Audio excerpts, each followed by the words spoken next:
जै धरती ते बापड़ा ॾेई करे जिंदगी गुज़ारी सी उहा धरती प्यारी हूंदी आहे। ईअं नबी साईं खे बि पंहिंजो अबाणो वतन मक्को मुकरम ॾाढो प्यारो हो। नबी साईं जन महिल मके मां हिजरत पिया कनि साईं जंहिंजे अखियुनि मां पाणी पियो वहे फरमायूं वरी उहो अलाए कॾहिं ज़मानो ईंदो जो मां मके वापसि मोटंदुसि। अल्लाह अकबर।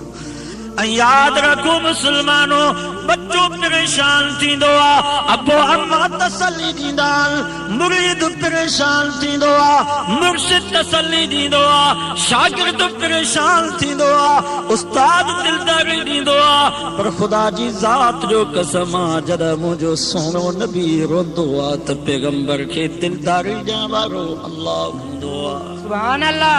अल्लाह से जिब्रील के हुक्म कयो जिब्रील वन मुझे सोने नबी के परताए करे चईस इन्नल्लज़ी फरज़ अलैकल कुरआन लरादुक इला माद। ओ मुझा सोना नबी रो न मायूस न थी गमगीन न थी जहाँ रब्बुल आलमीन तुझे मथों कुरान मजीद नाज़िल कयो आहे ओ रब्बुल आलमीन ज़रूर तोखे पंहिंजे अबाणे वतन मोटाईंदुई। रो न मायूस न थी। साईं जन पोइ बैतुल्लाह में आया बैतुल्लाह को मोकिलनि पिया फरमायो ओ बैतुल्लाह अल्लाह वटि तुंहिंजो वॾो मक़ाम आहे अल्लाह वटि तुंहिंजी वॾी इज़त ऐं मर्तबो आहे पर बैतुल्लाह यादि रखजांइ मुस्लमान मोमिन जी इज़त तोखां अल्लाह वटि वधीक अथई। अहिड़ी मुस्लमान जी इज़त। हाणे मां तव्हां खां पुछां थो बैतुल्लाह खे गारियूं ॾियणु जाइज़ आहे? यादि रखो मुस्लमानो जीअं बैतुल्लाह खे गारियूं ॾियण में गुनाह हुआ इन खां कई दफ़ा वधीक मुस्लमान मोमिन खे गारियूं ॾियण में अञा वधीक गुनाह अथव। जीअं बैतुल्लाह जी बेइज़्ती करणु नाजाइज़ आहे त मुस्लमान मोमिन जी बेइज़्ती करणु बि नाजाइज़ आहे। एडी न मुस्लमान मोमिन जी इज्जत इन जी करे कुरान मजीद में अल्लाह से फरमायो वसारिक वसारिकतु फक़तउ ऐदियहुमा जज़ाअन बिमा कसबा नकालन मिनल्लाह वल्लाहु अज़ीज़ुन हकीम। मुस्लमान मोमिन जी इज्जत पंहिंजी जाती आहे पर हिन मुस्लमान जे माल जी एडी इज्जत आहे जो कुरान तो फरमाए जेको हिन मुस्लमान मोमिन जे माल खे हथ लाए चोरी करे उन जो हथ कटे छॾियो इन हथ जो कोई हक़ न आहे। जंहिं मुस्लमान मोमिन जे माल जी बेइज़्ती कई आहे माल खे चुरायो आहे या त चोर जी सज़ा है। इन्नमा जज़ाउल लज़ीन युहारिबून अल्लाह व रसूलहु व यसअून फिल अर्दि फसादा अन युक़तलू औ युसल्लबू औ तुक़त्ता ऐदीहिम व अर्जुलुहुम मिन खिलाफ औ युल्फऊ मिनल अर्द ज़ालिका लहुम खिज़्युन फिद दुनिया व लहुम फिल आखिरति अज़ाबुन अज़ीम। ही जेको चोरी मुस्लमान जे माल जी बेइज़्ती तो करे उन जी सज़ा इहा आहे त उन जो हथ कटे छॾियो इन हथ जो कोई हक़ न आहे जो ज़मीन ते इहो रहे पर जेको चोरी थो करे राति जो रोड ते बीही करे हथियार खणी करे मुस्लमान जी बेइज़्ती थो करे मुस्लमान को मार थो खसे कुरान तो फरमा इन्नमा जज़ाउल लज़ीन युहारिबून अल्लाह व रसूलहु व यसअून फिल अर्दि फसादा अन युक़तलू औ युसल्लबू औ तुक़त्ता ऐदीहिम व अर्जुलुहुम मिन खिलाफ।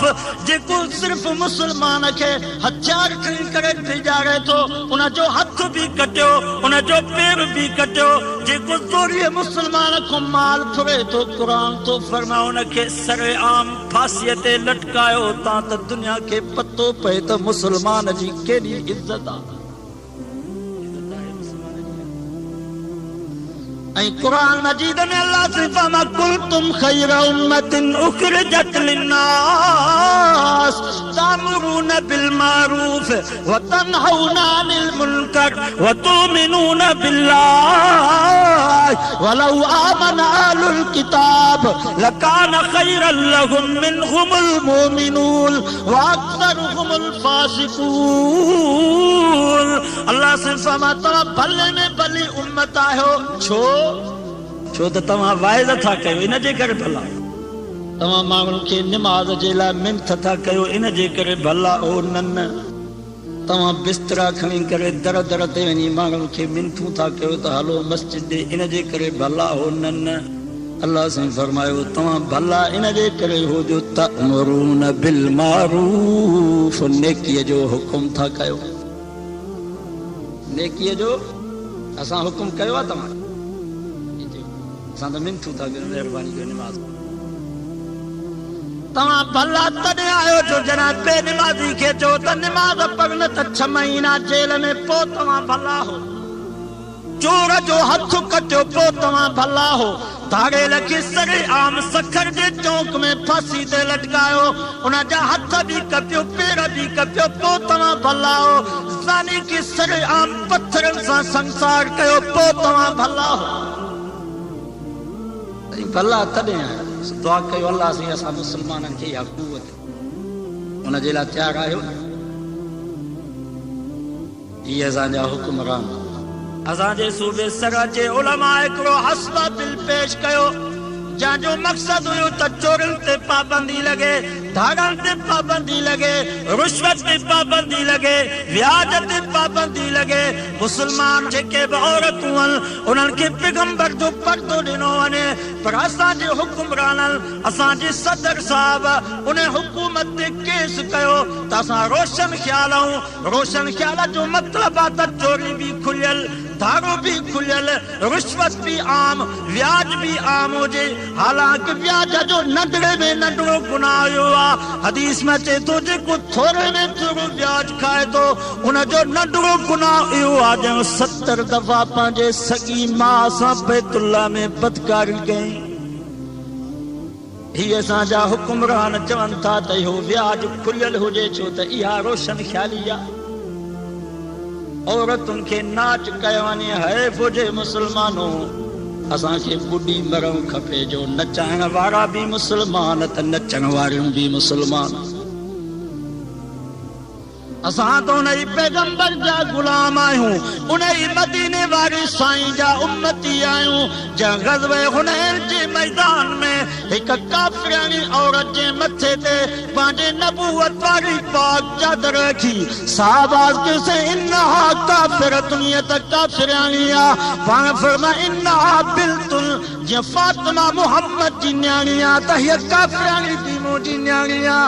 अरे मुस्लमानो, असांजो नबी काफ़िरनि जे मथनि ते पंहिंजूं चादरूं पियो रखे। अॼु असां मुस्लमान औरतुनि खे साम्हूं नचायूं था। ये मुस्लमान अॼु असांजे सोणे नबी जो दीन ईअं यतीम थी चुको आहे।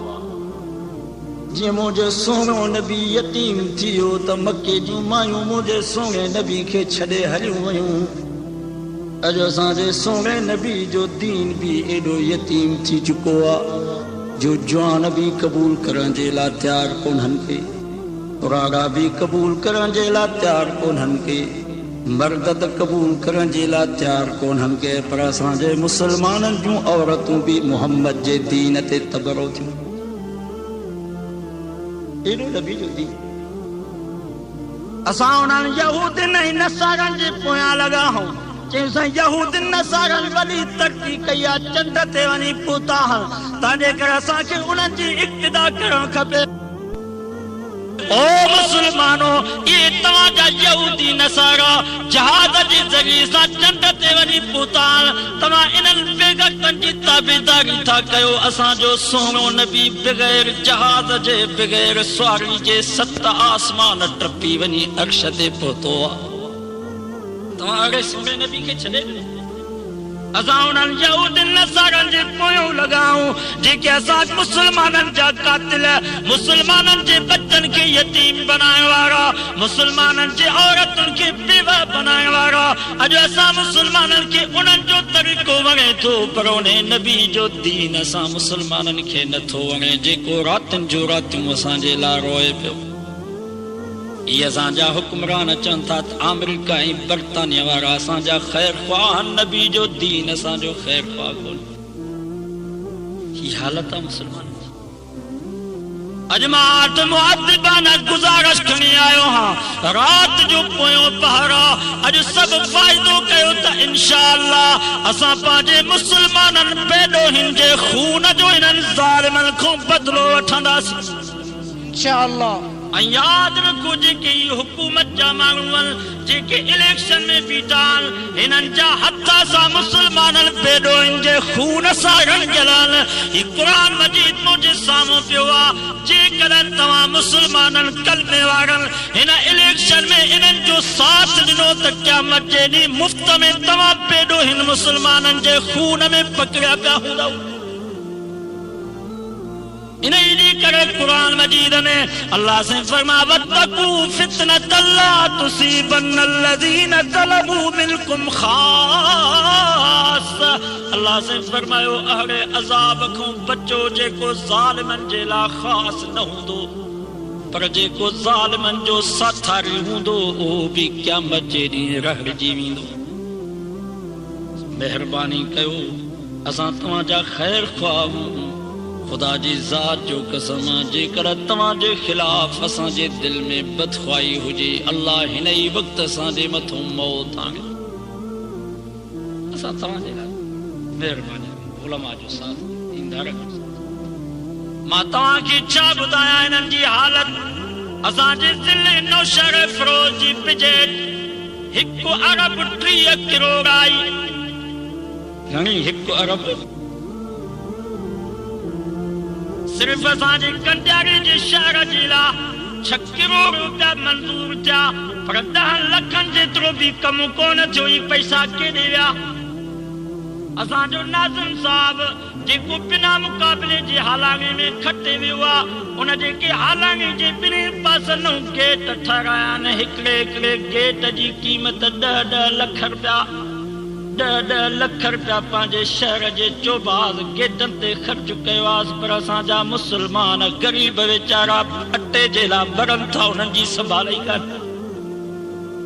असांजे पासे ॾे हिकिड़ो नाज़िम साहब हुयो उनजी 80,000 एकड़ ज़मीन आहे घणी ज़मीन अथसि 80,000 एकड़ ज़मीन अथसि पर उतां जे तपेदार साहब ॻाल्हि कई साईं 80,000 एकड़ ज़मीन मां 1 रुपयो बि ढल जो कोन ॾींदा। मां चयो ही ढल कंहिंखां था वठो तव्हां 80,000 एकड़ जी तपेदार साहब ॻाल्हि कई साईं ही अवाम जेको इन्हनि जे आॾो नारा थो हणे इन्हनि जे आॾो भोले नई खदरनि वांगुरु नाच थो करे इन्हनि खां ढल वसूल कंदा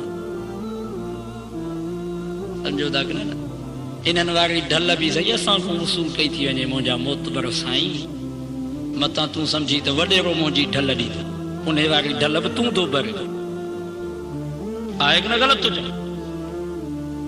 असांजे कंडियारे जो MP साहब आहे चवंदे 40 लख रुपया बिल आहे बिजलीअ जो बिल आहे पर 1 रुपयो बि उन्हनि 40 लखनि मां कोन थो ॾे।